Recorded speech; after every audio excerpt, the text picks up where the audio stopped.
अस्सलामु अलैकुम दोस्तों, आप सुन रहे हैं चांदनी रात का राज का एपिसोड 4।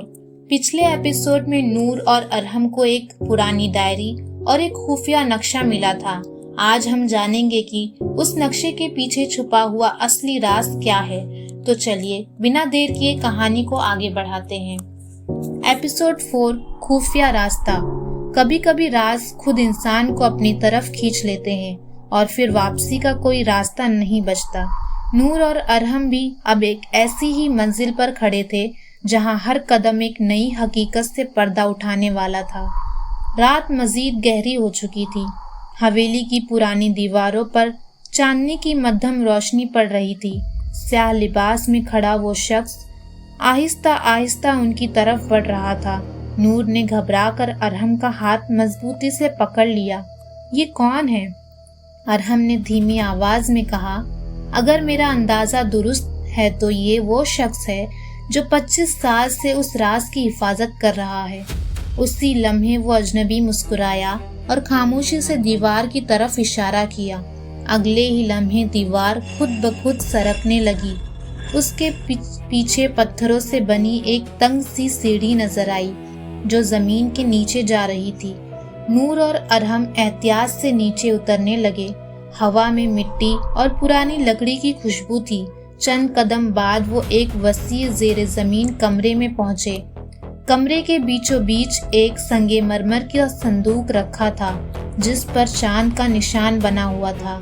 संदूक के इर्द गिर्द 7 पुराने चिराग रखे थे, मगर हैरत की बात ये थी कि उनमें से एक चिराग खुद ब खुद जल उठा।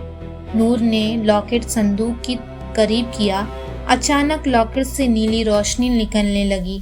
संदूक आहिस्ता आहिस्ता खुल गया। अंदर न सोना था न जेवरात, सिर्फ एक पुरानी किताब और एक खत रखा था। नूर ने खत खोला। उस पर लिखा था, जिसने भी ये खत पढ़ा वो अब इस राज का अमीन है।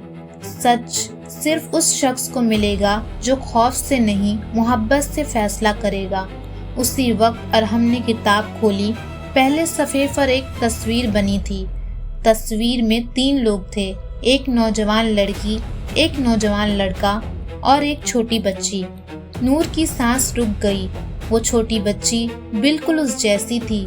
अचानक पूरा कमरा लरजने लगा। ऊपर से पत्थर गिरने लगे।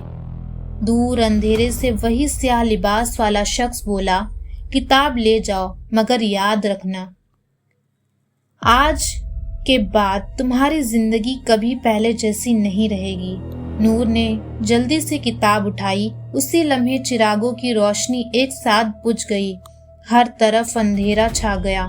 सिर्फ एक नरम नुस्वानी आवाज गूंजी, नूर, अब असल इम्तिहान शुरू होता है। अरहम ने मोबाइल की टॉर्च चलाई। रोशनी सामने पड़ी तो दोनों के कदम रुक गए। दीवार पर ताज़ा खून से एक जुमला लिखा था, 5वीं चांदनी रात से पहले सच ना मिला तो एक जान हमेशा के लिए खो जाएगी। नूर ने खौफजदा होकर अरहम की तरफ देखा और पहली बार उसे महसूस हुआ कि ये राज सिर्फ हवेली का नहीं बल्कि उसके अपनी जिंदगी का भी है। तो दोस्तों, आज का सफर यहीं खत्म होता है, लेकिन राज अभी बाकी है। क्या नूर और अरहम मिर्जा हवेली के नीचे छुपे सच तक पहुंच पाएंगे? और 5वीं चांदनी रात से पहले उन्हें क्या फैसला लेना होगा? ये जानने के लिए मिलते हैं एपिसोड 5 में। अगर आपको ये कहानी पसंद आ रही हो तो माहिराज को सब्सक्राइब जरूर कीजिए और अपनी राय कमेंट्स में बताइए। अल्लाह हाफिज।